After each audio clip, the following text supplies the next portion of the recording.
Random. This is a random one. Every video here starts with me hitting someone. I think you should really hit me really for once, shouldn't you? I'll try. Alright. So here's the thing. The video today is 3 things that you should do before a fight.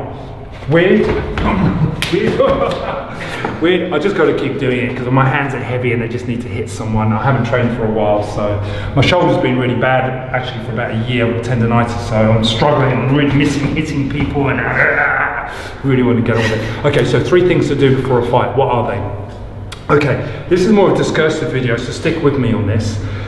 If, for example, you are in a situation where you know the guy's quite aggressive and it's likely to be a fight, the guy's likely to attack you, what are 3 things you can do to prepare your body?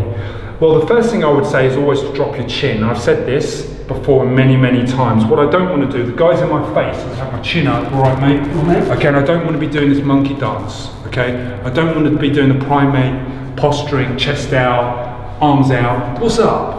What are you saying? What are you saying? Hey, gangster, hey, you in my face, what's up with that? Hey, oh, bro. Right, yeah, bro, you know, what are you looking at? Right, I don't want to be doing that. Because one thing, all this moving around and dancing doesn't leave you vulnerable. If you suddenly got a knife and goes bang, bang, bang, bang, bang, it's like sticking you against the wall, you're done. It's over. That's the first thing. Second thing is obviously the distance.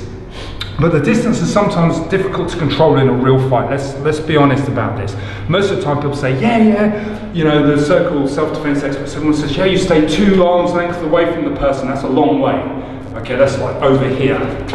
I'm gonna keep going, but it's ridiculous. The reason why it's ridiculous is because most confrontations happen from arguments, okay? Unless you're surprised or you ambush, it's a criminal event, and that's very, very different. The guy basically might be arguing with you and he's in this type of range, this type of confrontation, which is okay, that's fine. But let's just say this is the range, okay? For the sake of a camera shot, I'm gonna get a little bit closer because I like to be close, actually, I've got to be honest with you. It'll cost you extra though. Sorry. You've got to bring me some flowers. I'll look into it. I shouldn't say that on YouTube. People take it the wrong way, actually. They really do. It goes a bit, oh yeah, okay. I might get more subscribers though. You never know. It's worth a try. Tap into your gentle side. Yeah, exactly. Alright, get back to the chin thing, because this is just getting weird. Your chin needs to be down, okay? That's the first thing. Another reason why your chin needs to be down is because it angles the length of your forehead, which is really important, because not only does your chin up allow you to get punched, but chopped in the chopped in the throat as well. Because the guy knows what he's doing. 1, he's likely to be able to go 1. Look, I don't want him to trouble me with 1 and strike you straight in the windpipe. So you always want your chin down because it protects your windpipe. And it always amazes me, especially with guys in Wing Chun, the amount of people I see training Wing Chun with their chin up and they're moving around like this is, I don't know. I mean, I know we've got an idea of structure and position in Wing Chun, but having your chin up does actually leave you exposed for people swinging. And most importantly, bang, most important thing we do in Wing Chun, we chop the throat. We hit the throat. So why do you want to be lifting your chin up? So that's another story for another day. The other reason why you want to keep your chin down, and every good boxer knows this, is because what it does is it streamlines your face. So any sort of horizontal punch coming down, horizontal, okay, coming down, hits the forehead and is streamed down the face rather than having your chin up, your nose is up, it gets clipped and it's more likely to get more damage because obviously the chin and the face is more exposed to strikes. So you want your chin down. So that's the first tip, and it took me a long time to get the first tip, which is not good.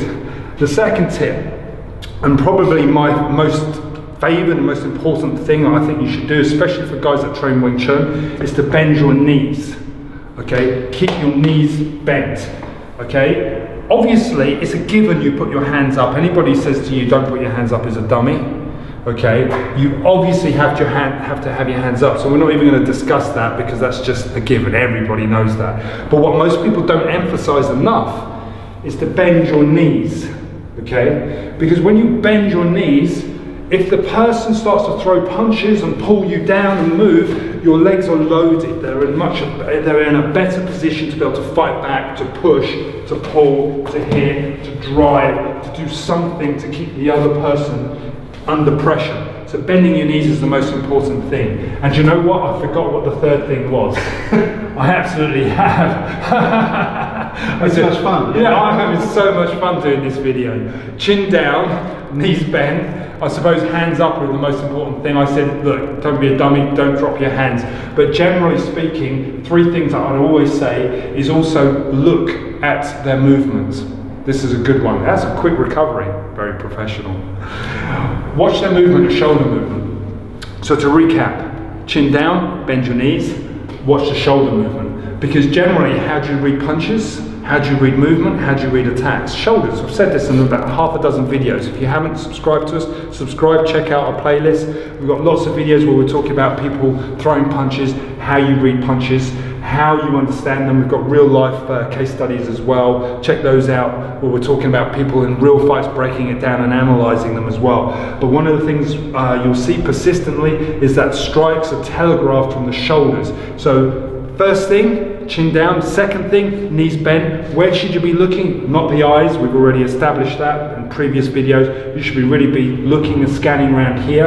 Ideally, me personally, I like to look here, scan the face quickly, but look here, scan the face quickly, scan down, but look here. And that allows me to pick up this shoulder motion which telegraphs the punch. Apart from that, jokes aside, thanks for sticking with us. It's been a pleasure. Do subscribe if you like what we do. #FightBoss. Comment #FightBoss. Thanks for watching.